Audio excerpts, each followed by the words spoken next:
What is up, y'all? Will here with Schedulefly, and this is the Restaurant Owners Uncorked podcast, brought to you by Schedulefly, super simple web-based restaurant employee scheduling software backed by legendary customer service and all at a low price point.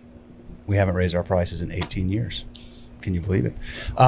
If you're on pencil and paper, I'm not a finance guy, but I got to tell you, it seems like there should be some raising of prices. It's already started, guys. There's no way I'm going to get through this thing without these guys. If that sound thing comes on.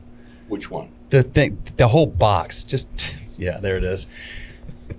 If you are on pencil and paper or Excel for your schedule, for your restaurant, and you have a headache with communicating with your staff because they want to give up shifts because they need a me day every 5 minutes, check out Schedulefly. Schedulefly.com, 30-day free trial, and you will make life a lot easier for you and your team. Also, if you are on a competitor's software, let's see here. Well, we could say 7 shifts, Hot Schedules, Sling, R365, and lots of other ones. Venture backed, or maybe they're publicly traded, or maybe private equity owns them and they're expensive and they got a lot of stuff in there. If you're happy, cool. But if you just want something simple and clean, check out schedulefly.com. My personal cell phone, this flip phone, the number's right there on the website on 3 pages. Call me, text me. As long as I'm not doing a podcast, I'll answer and we'll talk. Okay, so this is the first episode recorded of nearly 600 of these episodes that I've done. The first one recorded in the most famous podcast studio on the planet. Flew up here for this today. Branded Hospitality, home of Hospitality Hangout. It is literally the #1 podcast in the world. They double Joe Rogan's volume of listens. It's all true. Basically, if you haven't listened to it, you're a moron. And I got to record here today in here with the sound freaking machine and Schatzy over here. And if we can, I got 3 cheers, the cheers song. I got three times because I guess I'm a little in the studio already. Yeah, I was nostalgic, and so I kept getting cheers by Schatzy. So we'll see if that happens again today. But I'm super excited about this, and legit, guys. Like, I appreciate y'all letting me come up here and have this conversation. We'll see where it goes. I mean, we're just going to talk about your story, both of your stories. And I will tell you this: Bella is jealous. Bella's my daughter that was here last time. We had dinner. We broke bread with Bella. We hung out. Does she live in the city? She probably will when she graduates college in a year. But there you go. She goes at Penn State. But she said hello. Right, Penn State. She really enjoyed hanging out with you. Legit, she was like, "That sucks. I really wish I could go." No, she's not. She's not. So here we are, branded hospitality. I got the famous, world. I mean, they have the biggest podcast in the world, so you know them, Jimmy and Schatzy. And we're just gonna talk shop for a little while, guys. So the only, I don't script these. There's no plan. It was just conversation. But the only thing I always ask every guest, Schatzy, we'll start with you, is good Lord. When did your winding, wonderful journey into the world of hospitality begin? This is great. This is awesome. It's great to be part of the Fly show, you know. I started out as really going back OG. I mean, it's really got to go back to the Bagel Chateau in Milburn, New Jersey. Then I worked at a bagel store. When I was 16 or 15 or 16, I don't know. But I was young. Bagel Chateau. I know I didn't have a moped yet, but I think it's because my mom wouldn't let me have a moped. So my mom had to drive me and pick me up, or I had to walk home or something like that. And now your wife won't let you have a moped. That's kind of funny. It's gone full circle. They had mopeds back then? Yeah, they did. I remember it was like a Moby or Motorbricane. I don't know, but they had mopeds. You don't see mopeds anymore here. I mean, Europe, you don't see mopeds. It was really, so I started at a bagel store, and that was my first job in hospitality. Then that's where it all started. But then I went into other businesses and came back as a bartender years later. Making bagels? Oh, I wasn't actually at the level of making the bagels. That was left to the experts. I was cleaning, mopping floors, emptying garbage. I was the, as they say, I was the lowest of the low. I was the dishwasher. I cleaned the wooden planks at the bagels that they'd lay them out on. Yeah, so I was doing the grunt work. I was a dishwasher and busser. Summer job kind of thing. It was a summer job. Had to make money. Yeah, it was great. A lot of fun. When did Still there. You went on and did other things. And you came back. Yeah. Bartending. Bartending. Yeah, came back bartending. That's really where kind of this journey starts. It was really bartending at Duke's, which is downstairs, which was the first restaurant that I started working in with our partner Dean, who owned that restaurant, City Crab, next door. So I started bartending there, and then one thing led to another, and I got to buy into that restaurant. And it was great. I loved it. I loved the bartending. I loved the interaction. Loved playing with the music. Loved not charging people for drinks. All those things. I remember the point of sale system we had back then. It was called Squirrel. I think it was Squirrel, the Squirrel system. And it wasn't even a touch screen. It was a screen that you touched a button that kind of showed you what you were touching. You couldn't touch the screen. Yeah. There was a button that pointed, kind of like the ATM machines. Mm-hmm. You couldn't really touch the screen, but it said, cash, and there was a little arrow. Yeah.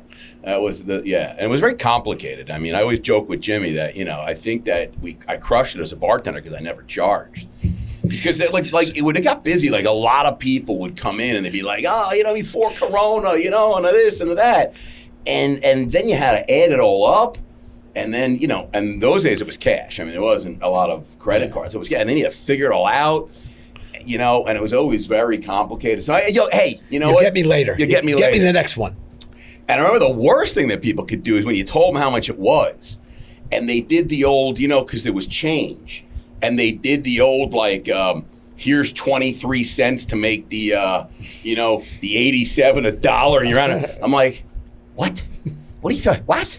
They're like, oh, so you give me what? And your head would just explode. You know what I'm talking about when you round it to the dollar? Yes. And then I'm like, they're like, oh, wait, you know what? Here's 7 cents. I'm like, well, I don't want 7 cents. Well, now so now you owe me, instead of giving me 9, you give me 10. I'm like, what? What are you doing? Just stop. The POS told me what I have to give you. Don't confuse the point of sale. Just take the beers. Just have them. Yeah, it was very complicated. You get good tips when you give away free beers, I bet. And that led to Schatzy's promotion. Yeah, never made so much money. They're like, get him out from behind the bar next to the register and make him a manager. I was like the manager. What do you mean? Am I not doing a good job? You're doing such an amazing job. I'm like your manager. Our beverage cost went down 20 points. So this is Duke's, which is right downstairs. Well, now it's Daily Provisions. Danny Meyer is Daily Provisions. There's his first Daily Provisions. Okay. That was But Duke's was there from, what, Jimmy, 95? 95 to... For a long, 20 years. Yeah, over 20 years. Yeah. It was, in its heyday, I mean, Duke's was... The original Roadhouse. It was like the place. New York City's original Roadhouse. Yeah, I'm going to be respectful. New York City. How about the Flatirons original Roadhouse? All right. How about 19th Street's original Roadhouse? I mean, at Jimbo, Jimmy, Dean, our other partner, and everyone we knew. I mean, that's where everyone would come to go out before we would go out. Yes, go out before we go out, and then sporting events and big games. I mean, it was it was, and we put in a couple TVs, and I remember the TVs. We talked about this last week. They were TVs back in those days were big, thick, heavy. Like a 36-inch TV. It had to be 1,000 pounds. Yeah. And you had to have somebody come and bolt something to the ceiling to hold this thing. And really fat. I mean, if you turn this thing and it would knock you clear out. And we put a couple colored TVs in there, got Direct TV, right? And and it became the original, right? See what he did there? What? See what Schatzy just did there? No, but we really did have Direct TV, and you had but you couldn't. The only way to watch sports back in those days was you had to go to a sports bar, right? Yes. And that's the only way you could watch any games. I mean, the NFL package that really made Direct TV. You couldn't watch. I mean, if you had a Jet game and a Giant game, that was all you got at home, right? Yep. So really, and then we just we crushed it over there. It was awesome. When was this? When did you start there? This was nine. I mean, it opened. I got involved right after Dean opened it. It wasn't open very long, and I started. So I would say 95. That's what I think. Yeah, City Crab was open in 93.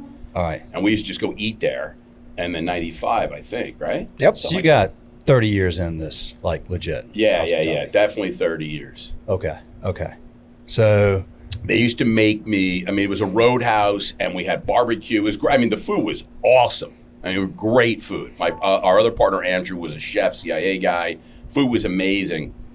And when the restaurant got really busy, I would be relegated to the fry station because that was like the easiest. It was the easiest that you couldn't really, you couldn't really fuck anything up at the fry station. It was just like, Schatz, put more fries in, just and in those days we weren't buying frozen fries. We were blanching them. You had the sheet pans of the fries from downstairs. And, I remember my face just breaking out with zits because I would be relegated to the fry station, the oil and everything, But that's what I used to do, I would never be allowed to use the grill or the oven or any of that stuff.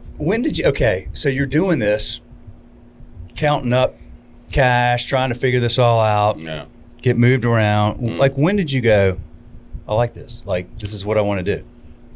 Oh, it was like relatively soon. It was just so much fun. Like I said, I mean, the place would get packed. It was a long time ago, so it was a different time in New York City. Mm-hmm. And controlling. It was a simpler time. It was a simpler time. It really was. It was less competition. It was a simpler time. I just remember making mixtapes, and it was, I'll date myself some more like I haven't already, but Maxwell, right? What was it? Maxell mixtapes. Yeah, not Maxwell. I think it was a coffee. Yes. No, it's Maxell mixtapes. Right? Yeah, that was and you got like the really high end ones. Yeah, like the UDXL 2s or something like this. And you would make mixtapes. And I would go home at night and I would take DVD the discs and I would make music. I'd make the mixes and then come back and I would remember the next night I would be like, oh, this mix is gonna kill it. You put the music on and you would see like everyone like react to the music that you were playing. That's awesome. And it was just like you loved it. People would be like, "Oh, dude!" Like, and you knew that you were controlling that and you were making the atmosphere. Yep.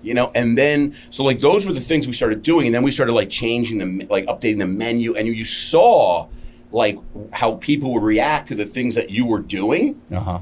That just hooked me up, and it was just so cool that you could literally change the vibe by lights and music, the atmosphere, and you could make people happy, so you took the hospitality, the beverage, the food, the beverage, and then you just tie in the atmosphere with the music and the TVs, and then that was just awesome. You got it. You had EQ, you understand, you could read the room, figure out what was going on. Exactly. You knew what kind of, it was a lot of fun, I still like doing that with this thing.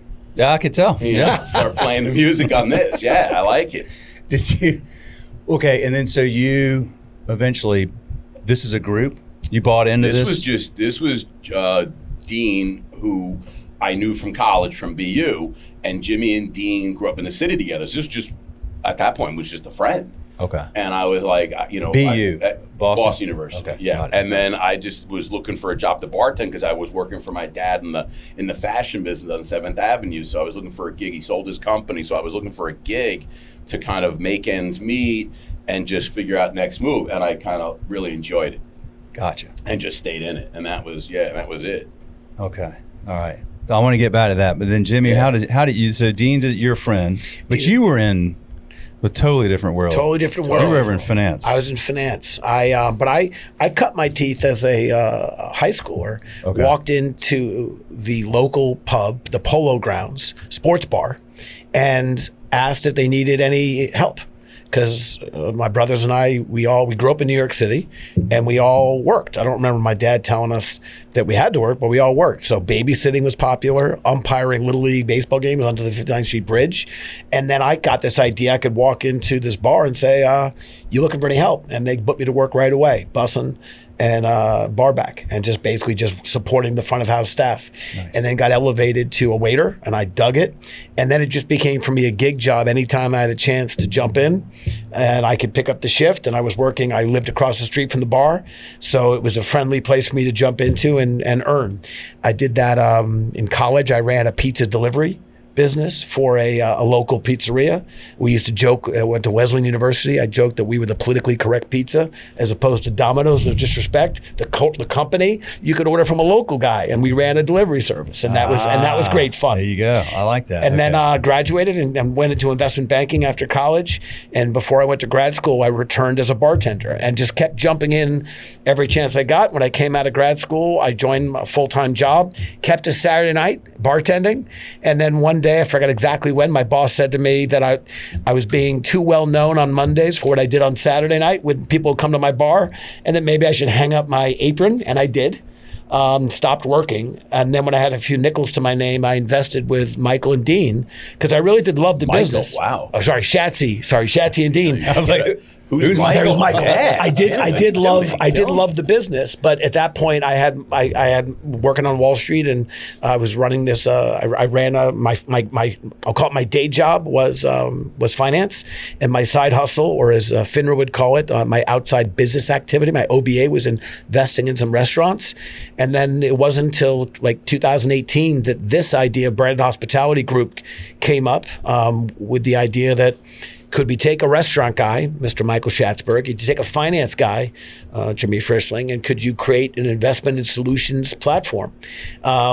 Really working with subject matter experts and focusing on the digital transformation of this industry. That's kind of how it came together. But I cut my teeth early, but never ran a restaurant. And while I think I know more than the average Joe, because I've been inside them, I've never run the back of house, and I've got uber respect because what guests see is front of house. And I'm not a golfer, but I understand the sport. You drive for show and you putt for dough. The front of house is what the guests see. Yep. Back of house is really where the money truly is made and lost. And I've never done that. And I think a lot of people that invest and play in this space really don't have that expertise. And I think that's one of the things we've tried to focus on is leveraging that type of operational expertise and understanding of the workflow to kind of focus our business. But started as a young man and then came back to it, I guess, like kind of like Al Pacino. I thought I was out, but they brought me back in. Pulled me back in. If it weren't for Sofia Coppola, that would have been a great movie too. The first two are phenomenal. Telling me the third one? Yeah. Now, do you think the third one is a terrible movie, or compared to 1 and 2, it doesn't hold up? I think it's a Because I think it's a good movie. I just told somebody this the other day. I still think it's a great movie. Like I enjoyed The Godfather 3. It just doesn't hold. Sofia Coppola ruins every scene that she's in. I know she's a great director now, but. But I asked Jimmy what his favorite movie is. So Rocky's my favorite movie. I love 1, 2, 3, 4, 6. I'm good. Just can't do 5. Can't do 5. My son's got a. Which one was 5? Is it like Tommy Morrison? Yeah, wasn't that John Wayne's like nephew or something? Tommy Morrison was? Yeah, that I don't know, but that's the only Rocky I couldn't watch. That was a sad story. That dude, like his real story. My daughter. I thought that was. My daughter wanted to surprise me, but on a movie. She goes, "I'm doing a movie." I go, "Great, is it Rocky?" She goes, "It's not Rocky." Okay, Rocky 2. She goes, "It's not Rocky." I'm like, "Rocky 3." She's like, "Stop it, Dad." My daughter's 8, by the way. I was playing around, but anyway, I love the Rockies. But yeah, Godfather 3. I think absolutely good movie. Just doesn't hold. Doesn't hold to. Doesn't hold to the first. The first 2 are the 2 best movies ever made, I think. And they. It's the first time Part 1 and Part 2 won Oscar for Best Picture. Yes. Yes. So, yes. All right. So then you guys, before you get Branded Hospitality going, you've got, how many restaurants? Oh, it was Tommy Morrison, right? Tommy Morrison. Yeah, he said he was the grand nephew of John Wayne. Is that true? I don't know. It says it's never been, maybe he just said that. It's never been confirmed. And John Wayne's dead for a long time. So no one. So is he, unfortunately. Yeah. How did he die? He got. Oh man, that's a sad story. Go watch the. Maybe we shouldn't talk. Go watch the Netflix. It's a Netflix. happy show. I was an investor with Schatzy and his restaurants, and I had none, and still have no operational responsibilities. I don't think they'd call me a silent partner because I talk too much. They would make fun of me for eating and drinking for free. I don't think that's fair either, because it's kind of like riding the bus. You pay. Yeah. And then you ride. You're not riding free. You paid. I paid up front. Right. Yeah. And then I took the ride. So I don't know. Thought that's how it worked. How many restaurants do you have? Oh, it's the restaurant guy. Yeah. No. Today the group that we have 20 in the group. 20. All around Manhattan. Yes. Like all kind of around here, or just? We have 3 right here, as you know, because you ate in one of them. We have one across the street, Bar Booty and Leg Express, right next door. 50th Street, Midtown. We have Monterey, and then it kind of like goes up the Upper West Side and the Upper East Side. Okay. Yeah. Okay.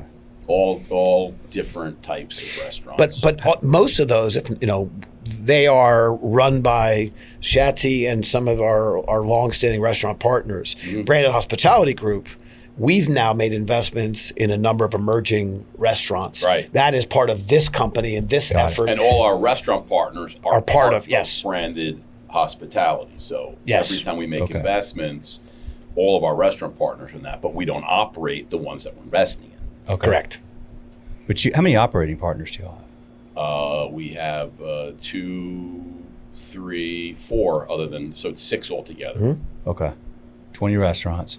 And then you've got your brand and investments. But that's a lot of restaurants to manage and do this. You got. Yeah, but like Jimmy said, we don't really do. Jimmy, I would say, does almost nothing. I'd say I'm back to that eating and drinking for free part. Yeah. And I really, really work with our partners that run the restaurants day to day. It's really testing technology. It's really, making deals with suppliers. We're in an RFP right now for a few different things. So it's we piloted a voice technology for the phone. So we use 2 restaurants to pilot 2 different ones. I help run that process, and then we make a deal. And I say, all right, we like this one. Let's bring it to 20 stores. Great. What's the price? We got to, So I think a lot of those things. Yep. So that's where we have a lot of fun. We're vetting and testing. We had one restaurant on the Upper East Side that Schatzy was renovating, converting a Big Daddy's Diner into a Duke's uptown. And Big Daddy's Diner, that would have been our second Duke's or our third Duke's? That was our third Duke's. Yep. And Big Daddy's, which opened up down here on Park South, it was really cool. It was kind of like the coffee shop. Had a late night vibe, had a good bar. People would go there. It was open late. People would go there for after they were going out. It was where they could start their weekends and they could end their weekend nights there as well. Yeah. And we opened one on the Upper East Side, and something happened when we went, onto the Upper East. It kind of became like the Chuck E. Cheese of the Upper East Side, kid friendly. And you know what? We love kids. Schatzy's got 3. You've got 3. I have 1. And something happened with Big Daddy's Upper East Side. It became really kid friendly. But also remember the construction. Yep.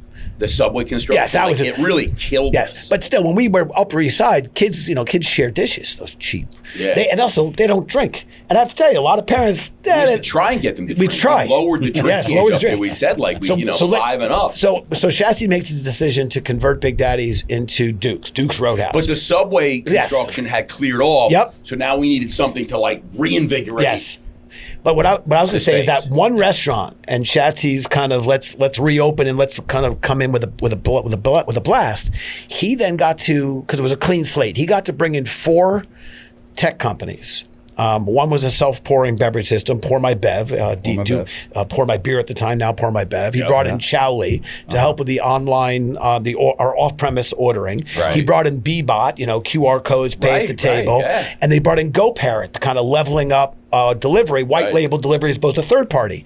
And those 4 companies, we wouldn't have identified them and understood their value add, but for having a single restaurant that Schatzy had control over to install this equipment, bring it in, and got to test and vet it. And that really launched our investment thesis, because from one restaurant, we saw the impact that these 4 companies had. 2 have since exited, been acquired and positively for branded as an investor. Good one. One was DoorDash.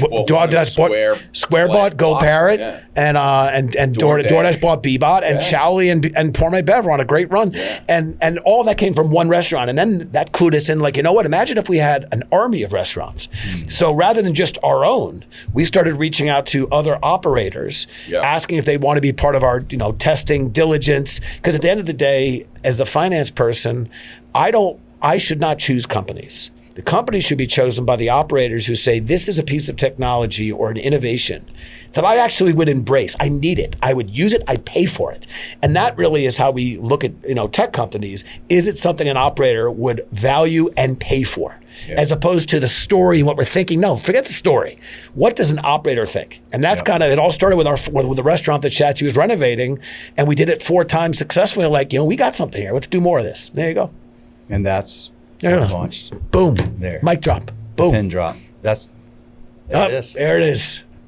By the way, I don't think Schatzy, either he did hear you or he pretended not to hear you saying, do not touch the sound bar. He's like, No. It's, you know what? I thought you said don't touch the volume control over here. Hey, look, fair enough. I tried to get you all to come to Charlotte to come to my studio where I would have been in control of this. That's true. You want to sit here? You No, wanna I sit? don't. Yes. We will come to Charlotte. But anyway, that was really how we turned a restaurant group. That's 4 cheers, by the way. Yes. That's 4 cheers. That's how we turned a restaurant group into an active restaurant into an investment group. I want to be up on the cheers wall. So yes, that's 4. And I'm sure we'll get How do more we in get here. you on the cheers wall? I'll get some. We got to get. So that's 4. We got to get to at least 5 today. I've got some good like got nostalgic things. stuff we talked Nostalgia. about. Yeah. So, Yeah. ironically, I will say this. This is a true story. That theme song that you kept playing last time got in my head, and so this was like, I don't know, was it like 4 or 5 months ago? I was up here. Yep. Kid you not. I mean, I grew up watching Cheers, loved Cheers. Sure. Hadn't watched Cheers in probably 20 years. Are you back? I'm back on it, dude. back. Literally, I kept getting the theme song in my head, and I started watching it again. And like, that's my thing at night when I've had like a long day, or I just need to check out for a little bit. Dude, you go sit down and watch like 1 or 2 episodes. I mean, they're only 20 minutes, right? Because the commercial. Yeah. It's like, you watch a couple of those, it's so freaking good. Like, you can't end that not being like, man, I'm good. And I got to feel tell you, better right what's now. fun about Cheers, it's great. First of all, it's in Boston. It's a great city. What's his name? Sam Malone. Sam Malone. Ted Danson. Was a pitcher For the Red Sox. For the Red Sox. Yeah. Coach was his like pitching coach Yeah. for the Red Sox, and it had all this, and then who was Norm. But no, she was married to the guy who was a hockey player for like, Diane. No, not Diane. Oh, no. Well, see, I haven't even gotten to where what's Danny her name? DeVito's ex-wife. Oh, She yeah, was Ray married- Perlman. Yeah. But so it was just like you said. It's at a bar, which we all love because hospitality. The characters were unbelievable. Yep. The storyline, it's just funny and it's relevant. It's just great. I got to tell you, watching it today, I think it's is it as relevant now as ever before? I mean, it's just funny stuff. It's just, you can't, it holds up. It holds up really well. Kids would like that. So I don't know if this is good parenting or bad parenting, but my 8-year-old daughter loves watching Friends. So you could say maybe that is or is not age appropriate. Probably not age appropriate to let her watch Friends, but she loves it. No, Friends, watching Friends. But I bring it up because that show, you told me your kids, She's like 9. your 3 20-year-olds love Friends. That is held. But here it was. We're watching Nickelodeon. She's watching the Thundermans. There's no reason why anyone knows what that is. And there's a character on the show. Her first name is Phoebe. And her 2 middle names are Rachel and Monica, the Thunderman. And I hear the name and I'm like, whoever wrote this show, obviously. whoever wrote this Clearly show likes some Friends. clearly likes some Friends. And I'm laughing. I'm like, that little Easter egg was for all the adults in the room. Watching with their kids. Watching with their kids. They're like, oh my God, Friends. Like that. One day, and then they bring up they bring up all the character names of Friends, and I'm laughing because it's for young kids, and they weave it in. There you go. Iconic opening song for Friends, but I actually will say, I actually thought about this recently. I think Cheers has the best opening song. Yes, of any. you hear I those. don't You think hear there's those. a better one than Friends. You hear those tunes. It's like, it's good when you watch it every single. Like, I bet you if you went and watched Friends, wanna hear you that. would not skip through. No, It's you the wanna hear the song, opening. It's like the cool black and white pictures in the background they show Yes. while it's happening too. It's like the perfect opening of a sitcom. it was a simpler time back then. It was a simple simpler sitcoms. time. It was. And I just remember. And by the way, you had to watch the commercials. They made you watch the commercials. I remember going to college, and you would actually go and see the outside. I think it was Yes. the Bull and Finch Tavern or something like that. That was where, which is where they. Cheers was. Yeah. Okay. It showed you the outside. There you That's go. where it was. Well, Yeah, I think speaking of a simpler time, so it's interesting because you talked about the old POS and cash, and now you guys have this business, and I want to talk more about branded and that, like you kind of teed up the spark. Mm-hmm. So, what got you going? Where you are now? Where you're going? But I mean, you guys invest in but there's so many little company it's like signs on Forrest your Gump. wall It over was like there. doing a Forrest Gump. Where are you going? Where are those shoes going? Where are they coming from? Mama used to say. Mama said they were special Mama said shoes. these are special shoes. Okay, you just called me Forrest. Run, Forrest, run! I feel like I need to get a little Forrest Gump music. That was a good soundtrack. That was a great That's soundtrack. A great soundtrack. Great That's a phenomenal soundtrack. Yeah. That's a great movie. But so y'all have so many different companies that you're invested in here, and you invest in like a tiny little sliver of all the restaurant tech companies out there. Yeah. So we went from this simple time, cash, punch button, cash registers or whatever, to like, holy crap. I think about this from an operator's perspective, which is, I love what y'all are doing. If you're an operator, you're like, I got to solve this problem. Like you're in the middle of the wheel and you got all these spokes, right? Here's my next problem to solve. There's like 50 companies for every problem. That's a problem in itself, right? Like there's so much restaurant tech. Yeah. How do you vet and find the right provider that works for your business, that dials into your other tech? Money was free for a decade, right? Mr. Finance guy, you know that. So a lot of money got washed into this space. A lot of companies doing a lot of different stuff. Yeah. Y'all have a better lens into this than probably anybody. My guess, it's got to be, is that in the next few years, you're going to see a lot of mergers and acquisitions and there's too much tech, right? Like it's not simple. It's complicated as hell right now. I think you're already seeing the M&A that we've been seeing, but I don't think that's, I think that it's a fragmented industry.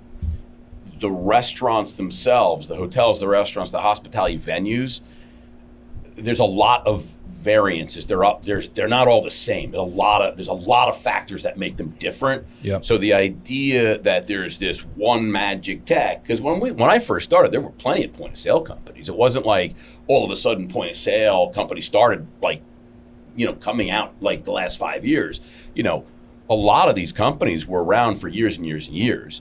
And some of the companies that you're seeing today, just to talk about point of sale, really started not as a point of sale. Toast was not a point of sale when it started. Yeah. It became a point of sale. It was really if I remember correctly, it was a pay at the table kind of. And I think that the team there recognized that integrating into the point of sale was really hard back in those days because you only had a couple big players and the tech was so old and farty. It was built on DOS or something like that, that the ability to do anything was so expensive and so ridiculous. The engineers and you know what I mean? So I think there's tremendous consolidation we've already seen happening. You'll continue to see it happening. But as that happens, there's new things that come that no one thought about. And then there's another problem that you're trying to solve for. So the point of sale was kind of I always laughed that the only technology we had in restaurants was the dishwasher.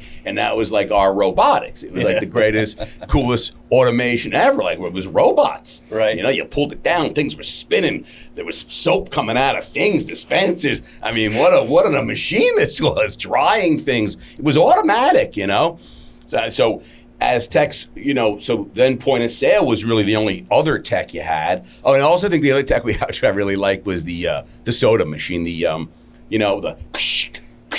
get right the soda, fountain. Not even the gun, the fountain. How good was the fountain? Everybody always wanted to use a fountain, right? Yeah. That was your big thing. So I think that there'll be new tech coming. You see it with AI. There's just so much new things that will come that you weren't thinking about, So you had this idea for Branded, and this was not that long ago. Mm-mm. You started 7 or 8 years ago, 6 or 7 years ago? I think our first investment was January of 18. 18. Yeah. All right, and how many companies are you invested in now? Over 60. Just about 60, yeah. Okay. So you do it through a fund, you raise money? We've done it through a fund. We've done 2 funds that have 19 investments and 24 respectively.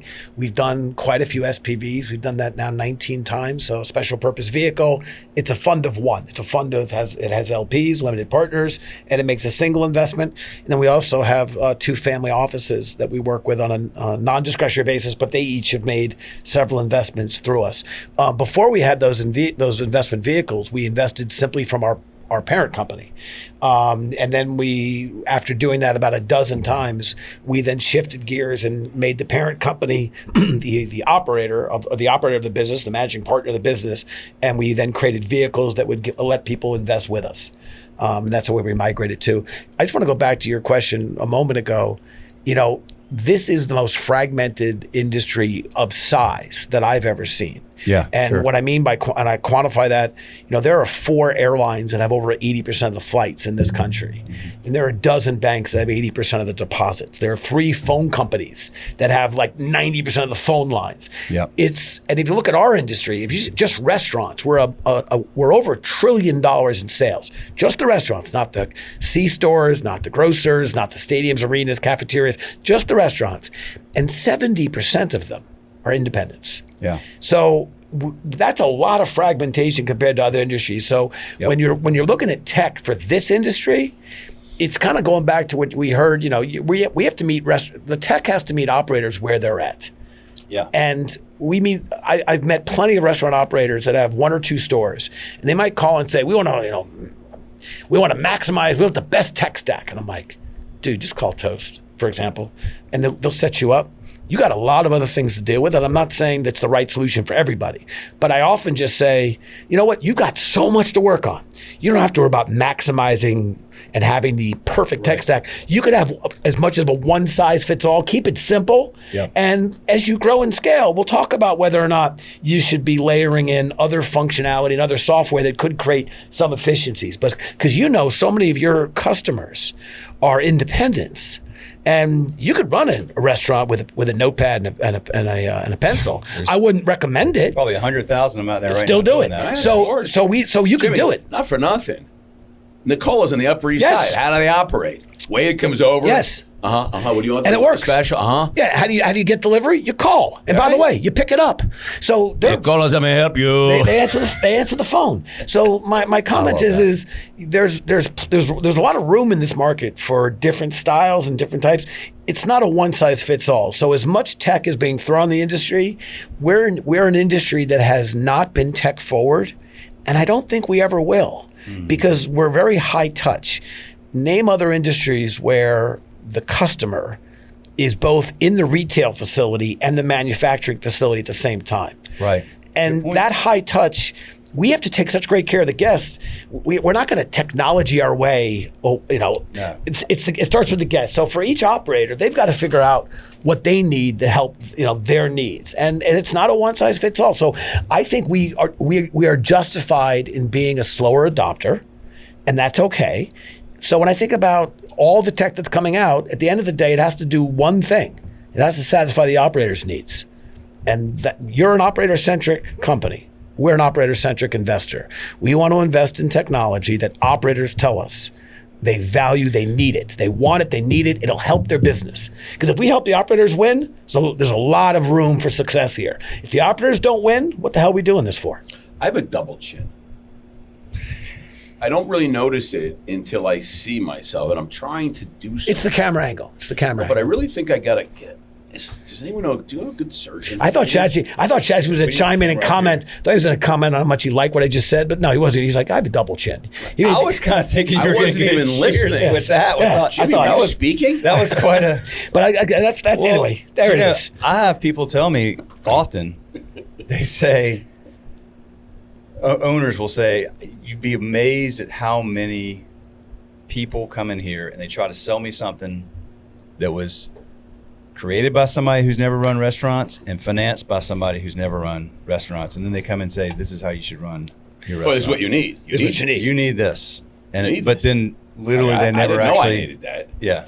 I've been in meetings, and Schatzy he's really an incredibly positive person. Don't pour his water. Sparkling water. Don't pour his sparkling water, and don't pour his wine, because he teaches the staff to kind of pour it out, and then you want another? Hold on. You want another? Exactly.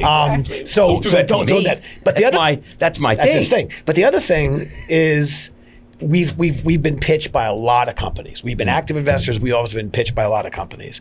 And I could be sitting in on a meeting, listening to the pitch, and every now and then Schatzy will be like, well, that's not going to, here's why that's not going to work. And they go, no.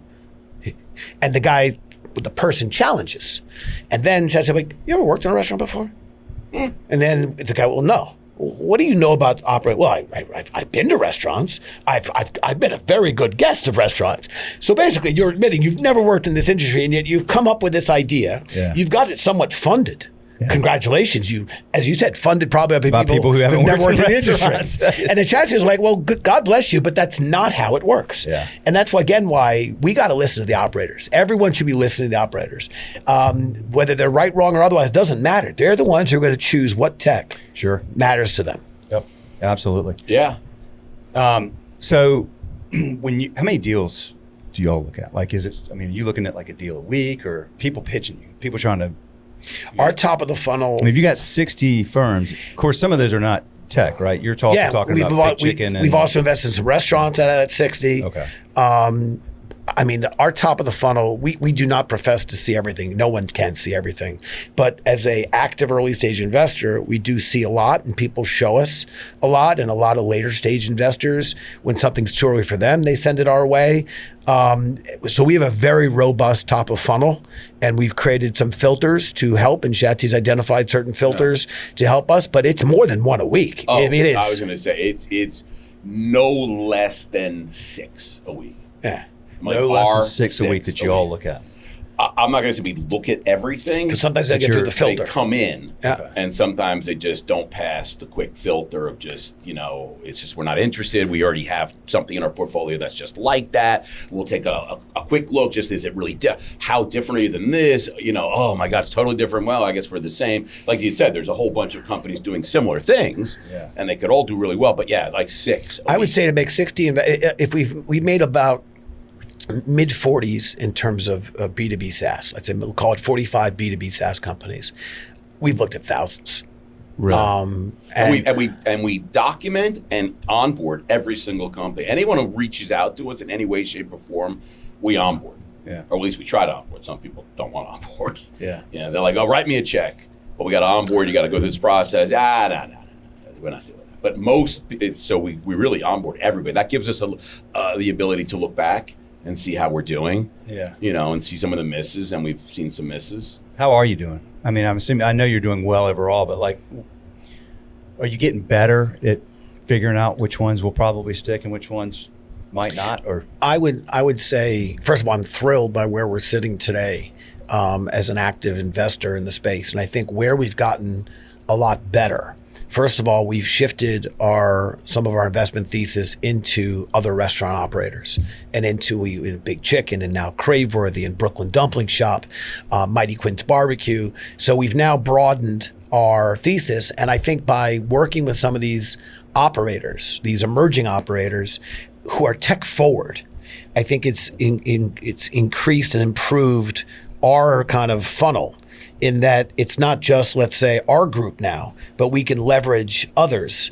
And they've also now shown us some of the most interesting deal flow. I was going to say, they're getting deal flow that we're not. They're getting pitched things all the time. Some guy has 300 restaurants. Like, they can come to me, they go to him and just, hey, do you want to use this?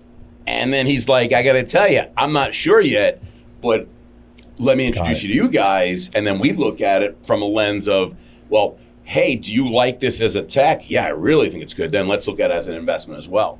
The market in general, despite the still very, I don't want to say frothy, but the stock markets are doing really well. And yet it's a very challenging environment for raising capital and whatnot. And I don't know how long that'll last, but regardless, I find this environment for investing to be so favorable to those willing to deploy capital, because capital has become more scarce. When term sheets are being issued in 45 minutes of meeting a company, and that at was $100 million valuation, at $100 million valuation with no sales, that's called AI right now. But it's hard. True. It's hard for someone who's fundamentally want to test to invest and really dig into how do operators feel about the tech before they're cutting checks. That was an environment that I think was more challenging. And while this one is hard because capital is hard to come by, I will say the scrutiny and the patience and for deals to get done now, capital I think is being more respected today than it was X years ago, which to a certain extent, and that's because capital is harder to come by. But if this industry is going to continue to embrace digital and technology, it's never going to be a technology industry. Domino's was never a tech company that sold pizzas. It's always been a pizza company that happened to lever tech. But at the end of the day, we're going to continue to be a people business, a food and beverage business, and be, tech supported. And therefore, I think it's still an amazing time to be looking at what we're doing and this industry's doing. What do you do when because 70% of the industry is independent operators, because there's a lot of solutions out there, and because they need to be, and each operator has and hotels, by the way, just as like Jimmy had mentioned that there's like 5 major flags, let's just say. You got the IHG, you got the Marriotts, you got the Hyatts. It's a franchise business, so it's just like restaurants. Yep. I got 200 of them. I got 100 of these Hampton Inns, and I got 10 of those, and I got but So it's just as fragmented. It doesn't look as fragmented from what you were just saying with, it's just Hyatt. No, you talk to Hyatt Marriott, they're not making a lot of tech decisions at all of these restaurants. It's usually the real estate company, the operators that are managing these properties. Yep. Yeah. So I just wanted to add that adds a whole other layer of fragmentation. It's extremely fragmented. We see that a lot. I agree with that. If you're an independent operator, or you have a boutique hotel or a restaurant or a coffee shop, whatever, brewery, where do you go to learn? Like, I want to run my business. I love what I'm doing, but there's 1,000 tech companies out there. What do we do to help them? How do we help those folks try to figure this out? So my advice would be the following. When I started my first company, My cell phone? Is that give Schatzy. Actually, I'm actually gonna get. Actually, it's not a crazy answer, but I'd say the following: when I started my first company, I called a friend of mine who had walked many more miles as an entrepreneur than I did. Yeah. And I asked him who he knows and trusts for the various things, and we weren't the same company, but starting with knowing and trusting. And my comment to anyone starting, any independent restaurateur who wants to think about tech, let's start with your peer group. People you know and trust. And if you don't have someone who's doing exactly what you're doing, well, then you read the hospitality headline and you reach out to us. You have no friends. There are people that are friendly. But my comment is you got to navigate, leverage in the personal relationship and get to somebody. And I'm not saying what he or she tells you is religion and gospel and you're going to have to embrace it. But start with people you know and trust. I think that is your best bet in almost any situation. I mean, think about what's the best guest acquisition strategy would ever come. How about a friend saying, I just ate at this place. Wil, it's great. You should check it out. Word of mouth.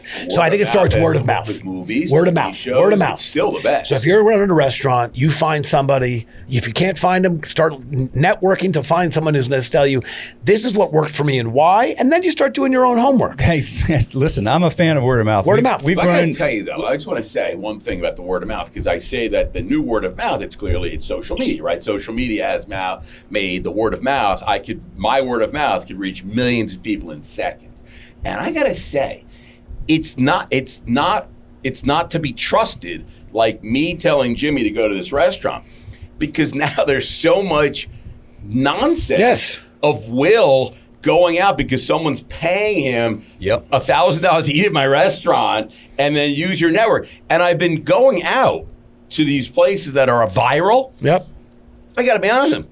They're not that great. Yep. Right, but you don't know the person that made that recommendation. You saw him or her online. But that's what I'm saying. It goes viral, and it kind of ruins. But to your point, word of mouth. You start learning that lesson that the influencers are. They're not all the same, because sometimes they're just, if Jimmy eats there, I trust Jimmy. That's becoming harder to find now. Now it's like Jimmy says it's great.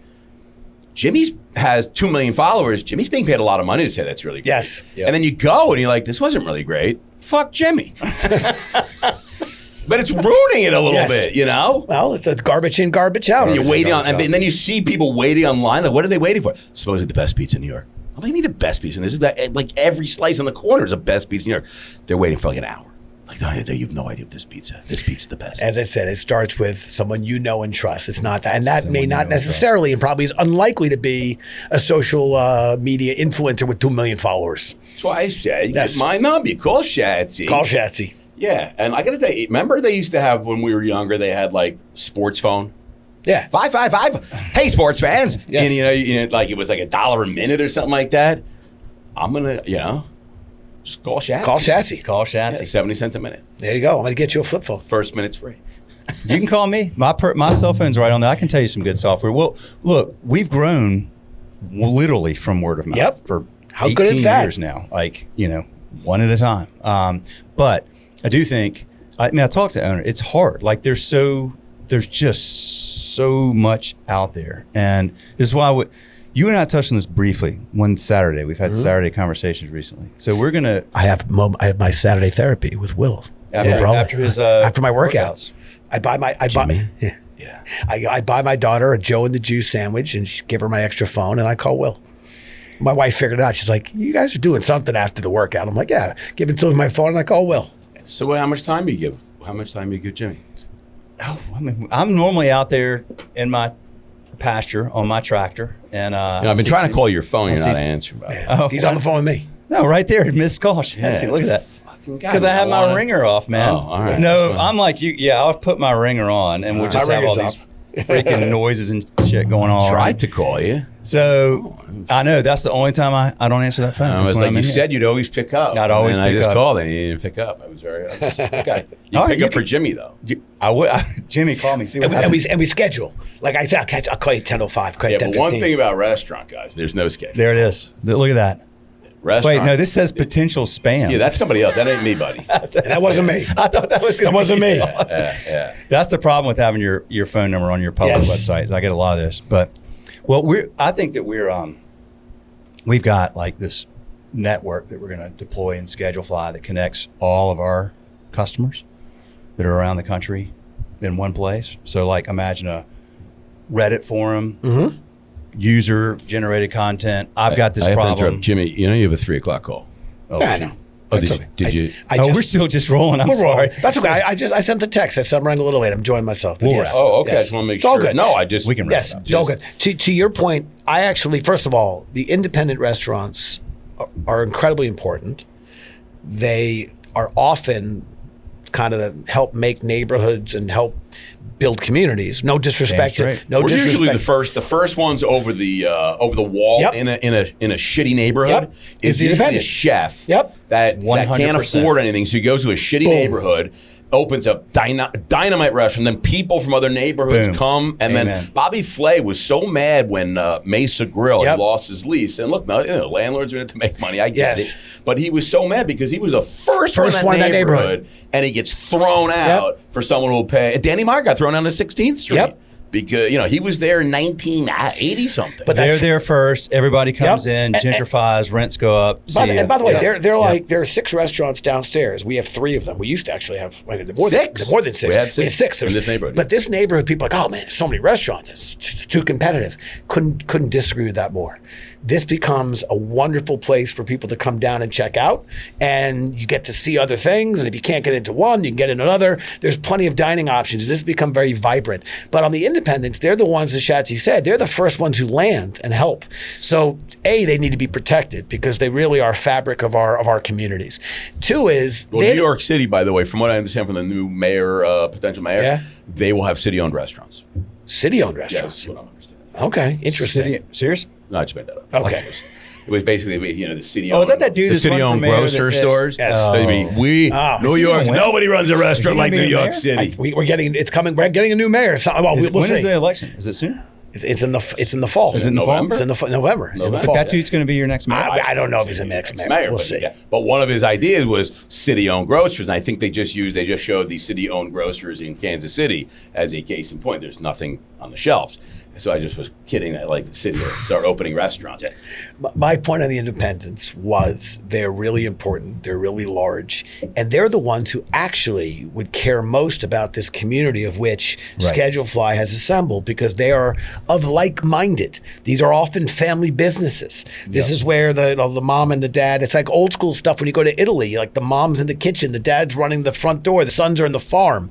Here we are now, the independents really do need they would benefit from the sharing of information. I think Schedulefly has a unique opportunity to have a group that feels, that sense of trust that they're sharing, they're working with your platform, and there are other things that they could share and be mindful of in helping each other. Anyway, There you go. Beautiful, Jimmy. That really was beautiful. You know You what you know what that calls for? I was going to go like this. I was going to give you. Because I just felt like this was kind of like, All right. What is the last thing? What are y'all most excited about right now? Whether it's a tech, whether it's a concept. You made some investments into some concepts recently.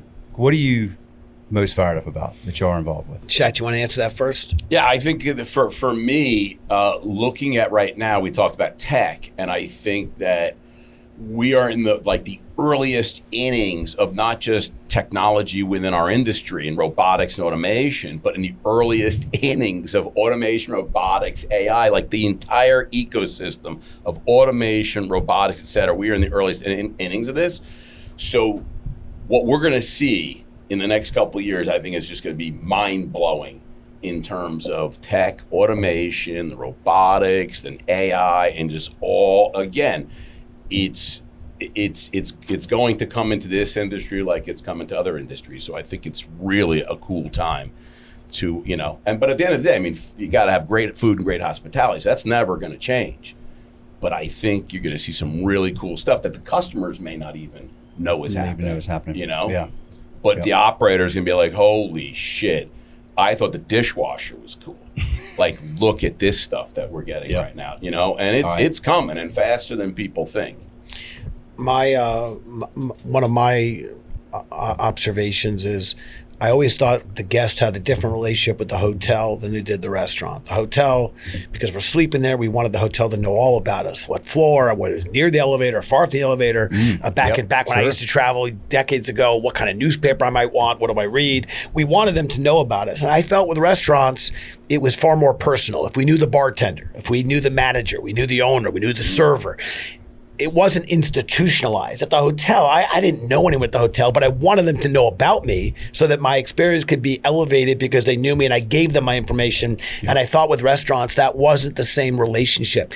I think since we've launched our business, that has materially changed. And part of it is that operators now, there is tech that can help operators take in that data, use that data, and elevate a guest experience now, not because you have the relationship with the bartender, but because they've actually figured out how to know when Wil's coming in. They see it on the reservation, and they have some information that you've been happy to give them now because they're going to elevate you because of it. And I think that, to me, guest engagement and guest data is going to get used in a way that I hope allows people to have just better experiences, not because Joe or Joanne happens to be working that night who know me, but because they now know me through, we've institutionalized that information within the venue. It's a great point, Jimmy, and I would say that, I don't know how old Amazon is. Do you know how old Amazon is? 20-something years. Yeah. Like, if you think about the tech that Amazon used when it first launched and as it grew, and it started just from the books, just when it was books, and it's like, oh, Wil, you like this book? Hey, would you like that book? When that started happening, people are like, how did it know that I would like that book? And then you buy that book. You're like, I really like this book. How did Amazon know that I like this book? And then it started. I mean, that's the kind of stuff it's been around, but it's getting better and better and better and faster, right? And so to your point about the engagement, retail's been doing that, right? Yep. And now you start layering in all these different factors of getting to know you. And I'll still say it has to be done with it. I'll say integrity, but if it's BS recommendations or people are now pushing things that don't click, well, then you're going to lose trust. Yeah, vegetarian getting this steak. Then you're going to lose the trust. But I think we used to get into taxis and taxi TV, and it would have an ad.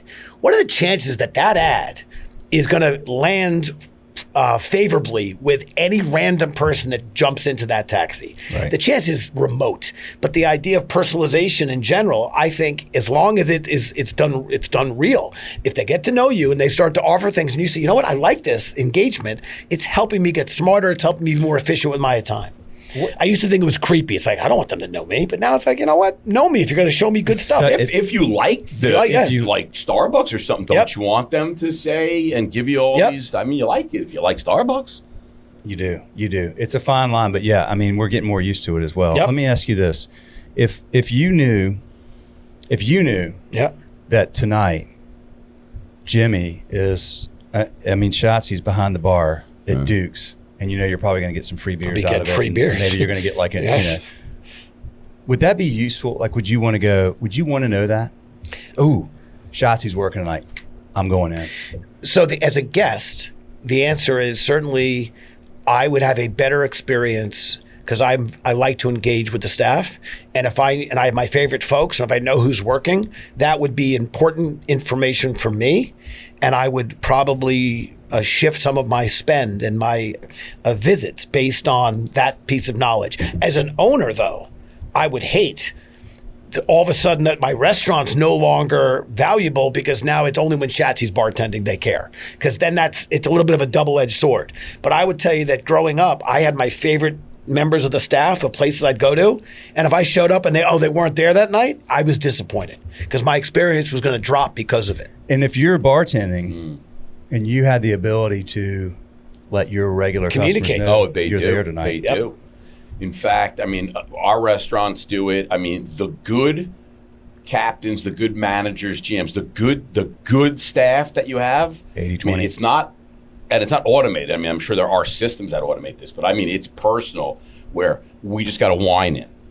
That's a rare one. You only get, or we just got an allocated, some beverage, something really cool, and we let people know about that. Yeah, I mean, that still goes on. In fact, I know that we invest in LDV hospitality.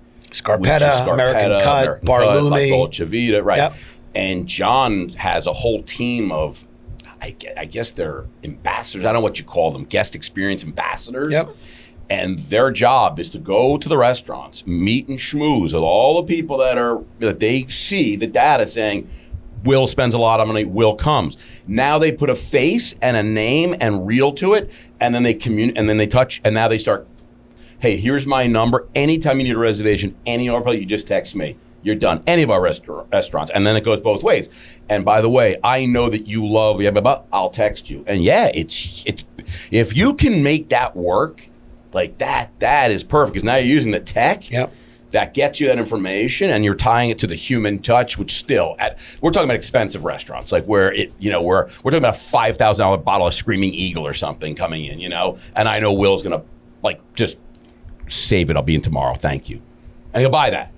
Yep. Right, but I mean, if there's a special, it was a certain pork dish was served, and I ordered it, and when it's back on the menu as a special, if they knew that I had it and enjoyed it, because again, they were touching the table, they were making sure they acknowledged it, they recorded that information, getting that note saying, "Hey, you enjoyed this. By the way, chef's making that again this week." Yep. What an incredible thing they've just done to alert me to something that I might like and be interested in. And it feels incredibly personal to me. As a bartender, but if you had the ability to go hand-picked customers that you know are going to tip well, that you like, that you're regulars, and you could self-select them, right? Mm-hmm.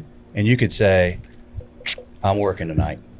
The good waiters do that. They just don't. It's just not, generally speaking, it's not within company policy.